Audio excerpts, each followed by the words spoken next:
নমস্কার। আজকে শুরু করছি প্রেজেন্ট কন্টিনিউয়াস টেন্স, অর্থাৎ প্রেজেন্ট টেন্সের যে চারটে ভাগ, তার প্রথম যে প্রেজেন্ট ইনডেফিনিট টেন্স সেটা নিয়ে এর আগের ভিডিওতে আলোচনা করেছিলাম। আজকে প্রেজেন্ট কন্টিনিউয়াস টেন্স নিয়ে বলবো। এটাকে অনেকে প্রেজেন্ট প্রোগ্রেসিভও বলে। বাংলায় বলতে গেলে ঘটমান, বর্তমান, চলমান যাই বল। তো এই টেন্সে কাজটা কখন শুরু হয়েছে বা কখন শেষ হবে সেটার কোনো উল্লেখ নেই, কিন্তু কাজটা যে চলছে বা চলিতেছে এইটা পরিষ্কার। বর্তমানে কোনো কাজ চলছে বা চলিতেছে। তো চিনিবার জন্য ক্রিয়ার সঙ্গে তেসি, তেসো, তেসে, এগুলো সাধু ভাষায় যদি আমরা বলি তাহলে এরকমই ক্রিয়ার সঙ্গে যুক্ত থাকে।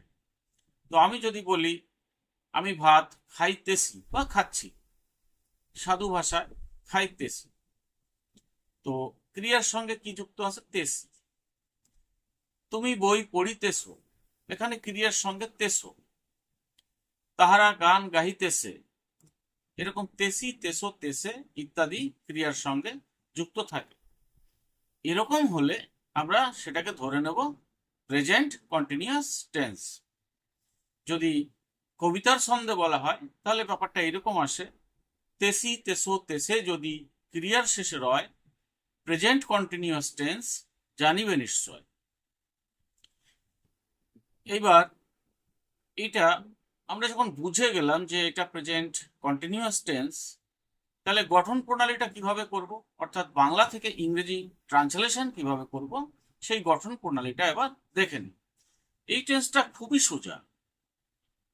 যেমন আমি ভাত খাইতেছি বা খাচ্ছি, এইটাকে যদি ইংরেজিতে ট্রান্সলেট করতে হয় তাহলে আগে কর্তা, পরে সাহায্যকারী ক্রিয়া এম, ইজ, আর ইত্যাদি বসবে, তারপরে মূল ক্রিয়া প্রেজেন্ট ফর্মের সঙ্গে আইএনজি যুক্ত হবে এবং বাকি অংশ যা আছে বসবে পরে। প্রশ্নবোধক হলে অ্যামিজার আগে যাবে, নাবোধকের জন্য তো নট হবে। এখন এইখানে একটা সুন্দর বিষয় রয়েছে যে এম, ইজ, আর তিনটে সাহায্যকারী ক্রিয়া, কোথায় কোনটা বসবে। তো সেইটা আমি একটা কবিতার ছন্দে বলেছি, মানে এইভাবে বলবো যে আই যদি কর্তা হয় এম লিখি পরে, তাহাবাদে সকল স্থানে আর লবে ধরে। থার্ড পারসন সিঙ্গুলারে ইজ দিতে হয়, ইংরেজি করো শিশু ভুল যাবার নয়। এখানে থার্ড পারসন সিঙ্গুলার নাম্বার, সেও আমি এর আগেও বলেছি যে থার্ড পারসন সিঙ্গুলার নাম্বার সবসময় কিছু না কিছু গন্ডগোল করে। তো সেটা এখন তোমরা দেখে নাও, কারোর যদি অসুবিধা, মানে কারোর যাতে না, মানে কোনো রকম অসুবিধা না হয় তার জন্য আমি খাতাতেও এগুলো রেডি করে রেখেছি। তোমরা এই বিষয়গুলো নোট করেও নিতে পারো। প্রশ্নবোধক হলে যেমন অ্যামিজার আগে যায়, নাবোধকে নট হয়।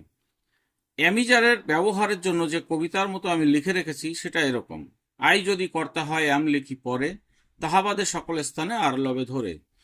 থার্ড পারসন সিঙ্গুলারে ইজ দিতে হয়, ইংরেজি শেখো শিশু বা করো শিশু ভুল হবার নয় বা ভুল যাবার নয়। আমি ফুটবল খেলিতেছি বা খেলছি, আই অ্যাম প্লেয়িং ফুটবল। আমি ফুটবল খেলিতেছি না হবে, এটা খেলিতেছি না, I am not playing football. বা খেলছি যাই বলি না কেন, সাধু ভাষা চলিত ভাষা এগুলোর মধ্যে একটু পার্থক্য আছে। আমি কি ফুটবল খেলছি বা খেলিতেছি, এম আই প্লেয়িং ফুটবল, এইটার আবার negative interrogative, am I not playing football.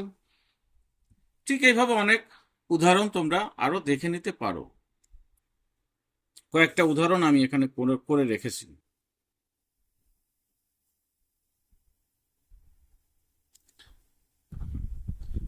এরপর যে বিষয়টা আসে সেটা হচ্ছে যে অদূর ভবিষ্যতে কোনো কাজ ঘটতে যাচ্ছে, ঘটতে চলছে, এরকম হলেও কিন্তু প্রেজেন্ট কন্টিনিউয়াস টেন্স হয়। যেমন আমি এই কাজটা করতে যাচ্ছি, শুরু করিনি কিন্তু করতে যাচ্ছি, এরকম। আবার কিছু কিছু জিনিস আছে যেগুলোতে প্রেজেন্ট কন্টিনিউয়াস টেন্স কখনোই হয় না, মানে মনে হচ্ছে যে এটা প্রেজেন্ট কন্টিনিউয়াস টেন্স কিন্তু সেইটার প্রেজেন্ট কন্টিনিউয়াস ফর্ম করা যায় না।